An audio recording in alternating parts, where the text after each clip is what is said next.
Welcome back to the Trading Desk. I want to continue our conversation we've been having with regards to portfolio. We tend to talk a lot on this show about trading, and I think the two are somewhat synonymous. You know, you're either trading frequently or you're trading infrequently, but the whole idea is to make sure that your portfolio is always strategically placed as to where you think prices may be going. And you brought up a good point. You know, you'd said, well, you know, Dave, you actually are diversified.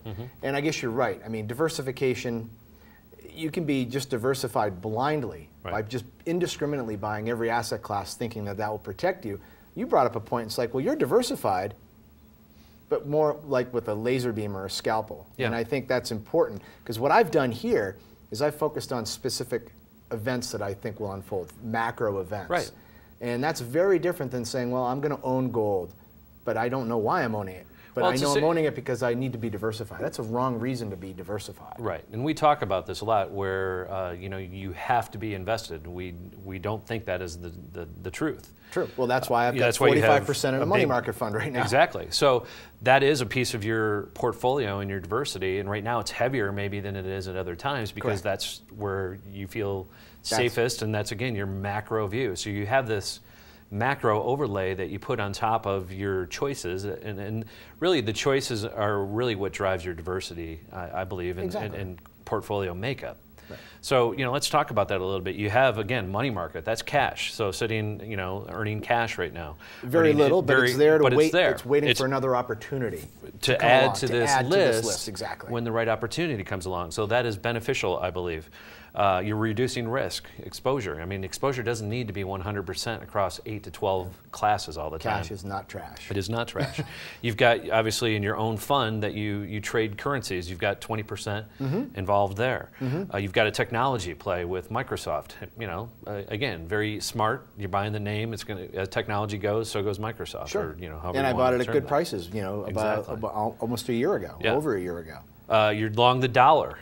So again, you're betting, it's a similar bet into your trading, your Forex fund, but you're betting a very specific, hey, I think the dollar is going to go up over the next 12 months, as we've talked about. Exactly, and that's why it's in there. And granted, you know, I have a relatively large allocation. It's only down about 5%. I'm down on it, but that's my conviction, and I don't. That's a long-term bet. It's a long-term bet. You can't expect it to go in your favor immediately. And I think it's going to be a good bet over the next year. By the way, and utilities. You know, talking again about diversity, you've got utilities paying you dividends always. That's the main reason I'm there. And hey, you know, we're not stopping using electricity, natural gas, etc. So why not? And if the market does get whacked, which I think it could get whacked a little bit, the utilities are going to hold up much better, and I'm still collecting the dividend on a monthly basis. And then finally, you've got you're betting against interest rates again, or you're betting that interest rates are going to go higher when you're short the bonds. Exactly. So you're betting that interest rates are going to float higher here in the near future. Bond prices will go down. So these are very macro views, but very focused when you look at your portfolio. Correct. And there's a lot of thought that goes into this.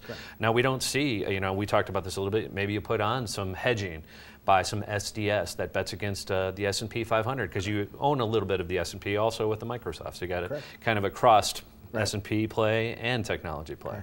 And I just, my personal opinion, I know you and I both are in the same camp, I really wish people would start to think about their portfolios like this, as opposed to just indiscriminately buying something and thinking that they're covered. Even if you're wrong, at least you made a good effort at it. So when we come back, we did an interview recently with Drew Bledsoe about his life as a NFL player and how he dealt with the new money as one of the top players in the NFL. You're watching The Trading Desk on COTV, Channel 11.